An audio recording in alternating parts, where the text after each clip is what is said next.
حضرت مالک بن دینار فرماتے ہیں کہ میں نے 60 حج کیے۔ ایک حج کے موقع پر میں نے بڑا رش دیکھا، لاکھوں کا اجتماع تھا۔ کہتے ہیں کہ لاکھوں کا مجمع تھا تو میرے دل میں خیال آیا، میں نے کہا اے اللہ، اتنے لوگ آئے ہیں، ان کا حج قبول بھی ہوا ہے کہ نہیں؟ فرماتے ہیں کہ میں سوچ رہا تھا تو رات کو نہ خواب میں نے کسی کہنے والے کو کہتے ہوئے سنا کہ سب کا قبول ہو گیا ہے، بلخ کا رہنے والا محمد بن ہارون بلخی ہے، اس کا حج قبول نہیں ہوا۔ فرماتے ہیں شہروں کے علیحدہ علیحدہ خیمے لگتے تھے۔ اب بھی آپ حج کرنے جائیں تو پاکستانیوں کی رہائشیں علیحدہ ہوتی ہیں، انڈین کی علیحدہ، بنگلہ دیشیوں کی علیحدہ، مصری، یمنی، سب لوگ علیحدہ علیحدہ رہائش پذیر ہوتے ہیں، جھنڈے لگے ہوتے ہیں ملکوں کے۔ کہتے ہیں میں نے سویرے اٹھ کے ڈھونڈنا شروع کر دیا، ڈھونڈتا ہوں وہ بندہ ملے۔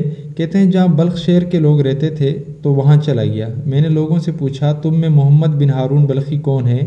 لوگ کہنے لگے وہ تو بڑا نیک آدمی ہے، پرہیزگار ہے، بڑا بولا بالا، بڑا اللہ والا، وہ تو بڑا نیک ہی پرہیزگار آدمی ہے۔ تو میں نے کہا اچھا کہاں ہے؟ تو انہوں نے کہا پہاڑ کے پیچھے اس نے خیمہ لگایا ہوا ہے، ساری رات عبادت کرتا ہے، سارا دن روزہ رکھتا ہے، قائم اللیل ہے، صائم الدہر ہے۔ کیا بات ہے اس کی؟ فرماتے ہیں میں ان لوگوں کی بات سن کر حیران رہ گیا کہ مجھے کیا بتایا گیا ہے اور یہ کیا کہہ رہے ہیں۔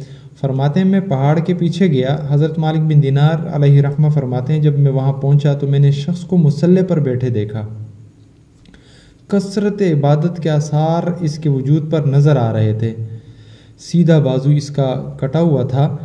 فرماتے ہیں 2 رکعتیں مکمل کر کے میں نے اسے السلام علیکم کہا تو مجھے کہنے لگا وعلیکم السلام، آپ مالک بن دینار ہیں؟ میں نے کہا بڑی فراست ہے اس کی۔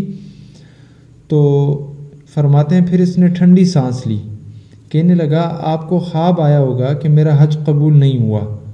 فرماتے ہیں کہ مجھ پر اور بجلی گری کہ کیا کہہ رہا ہے یہ؟ کہتے ہیں میں نے کہا یار لوگ تو تیری بڑی تعریف کر رہے ہیں اور تیری بصیرت بھی بڑی ہے، تو یہ ماجرا کیا ہے؟ کہنے لگا آپ نہ پوچھیں، اور یہ کہہ کر اس نے رونا شروع کر دیا، دیر تک روتا رہا۔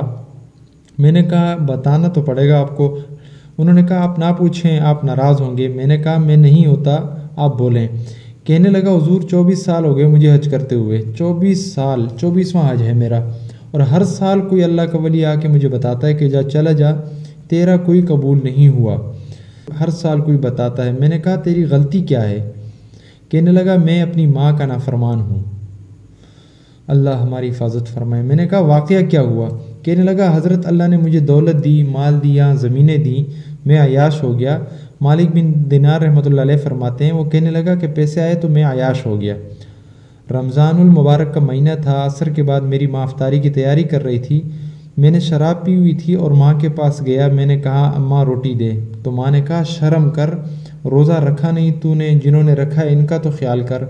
کہتے ہیں اماں کی بات کا مجھے بہت غصہ آیا، بد نصیب ہے وہ بیٹا جس کا باپ اس سے بات کرتے ہوئے ڈرتا ہے کہ پتہ نہیں کہاں سے کیا بولے گا، بد نصیب ہے وہ بیٹا جس سے اس کی ماں بات کرتے ہوئے ڈرتی ہے کہ پتہ نہیں کون سی بولی بولے گا۔ بد نصیب نہیں ہے ایسا شخص کہ ماں باپ جس سے کھل کے بات نہ کر سکیں۔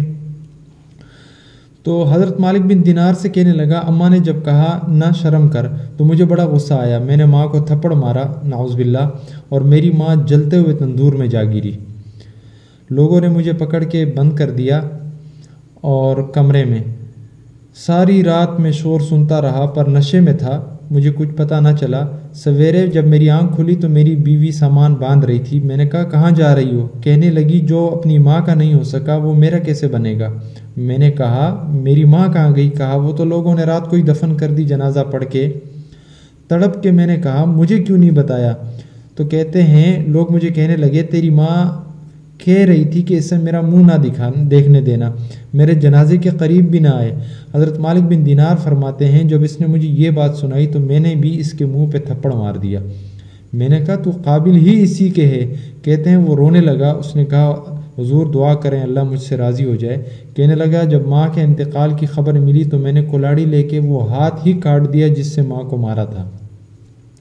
میں نے ساری جائیدادیں خیرات کر دیں۔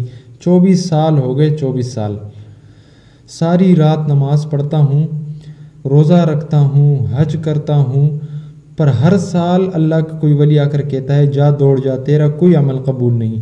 حضور دعا کریں اللہ راضی ہو جائے۔ فرماتے ہیں میں تھپڑ مار کے آ گیا، میں نے کہا تجھ سے راضی ہو جائے اتنے ظالم شخص سے؟ امام مالک فرماتے ہیں رات کو آ کے جیسے ہی سویا تو مجھے خواب میں رسول کریم صلی اللہ علیہ وسلم کا دیدار ہوا، تو نبی پاک صلی اللہ علیہ وسلم نے فرمایا تو اسے کیوں مایوس کرایا ہے، اللہ تو بڑا مہربان ہے۔ تو امام مالک فرمانے لگے نبی کریم صلی اللہ علیہ وسلم نے فرمایا جا اسے جا کے بتا دے تجھے قیامت میں تیری ماں کی وجہ سے ہی بخش دیا جائے گا۔ کہا حضور صلی اللہ علیہ وسلم اماں کی وجہ سے کیسے؟ فرمایا اس کی ماں قیامت میں اس کے خلاف مقدمہ دائر کرے گی رب کریم کی عدالت میں، اسے اللہ میں نے 9 ماہ پیٹ میں رکھا، درد سہ کر اسے جنا، جگر کا خون پلا کے اس کو میں نے پالا اور اسی نے مجھے قتل کیا۔ رب کریم اس کی ماں کا مقدمہ سن کے کہے گا فرشتوں سے کہ اٹھاؤ اس کو دوزخ میں پھینکو، اس نے ماں جلائی تھی اسے بھی جلاؤ۔ محبوب فرمانے لگے جب اسے پکڑ کے مالک اس محمد بن ہارون بلخی کو لوگ لے کر جائیں گے نا جہنم کی طرف، فرشتے جب لے کر جائیں گے، ابھی فرشتے گھسیٹیں گے ہی کہ یہ پلٹ کر اپنی والدہ کی طرف دیکھے گا، اور جب دوسری طرف پھر گھسیٹیں گے پھر پلٹ کر دیکھے گا، جب تیسری دفعہ پھر گھسیٹیں گے تو پلٹ کے کہے گا اماں یہ مجھے جلانے لگے ہیں، اماں یہ مجھے جہنم میں پھینکنے لگے ہیں۔ میرے حبیب فرمانے لگے کہ وہ جل کر مرنے والی ماں وہاں بھی بول پڑے گی کہ یا اللہ چل میں نے معاف کیا تو بھی معاف کر دے۔ اللہ اکبر، اے اللہ میں نے معاف کیا تو بھی معاف کر دے، اللہ تو معاف کر دے اسے۔ تو اللہ فرمائے گا اس نے تو تجھے جلا کے مارا تھا تو کیوں نہیں جلنے دیتی؟ حالانکہ اللہ رب العزت سب جانتا ہے، کہے گی مولا میں تو ماں ہوں نا، کیسے موقع دوں؟ تو فرمانے لگے کہ مالک اللہ اسے اس کی ماں کی وجہ سے بخش دے گا۔ سبحان اللہ۔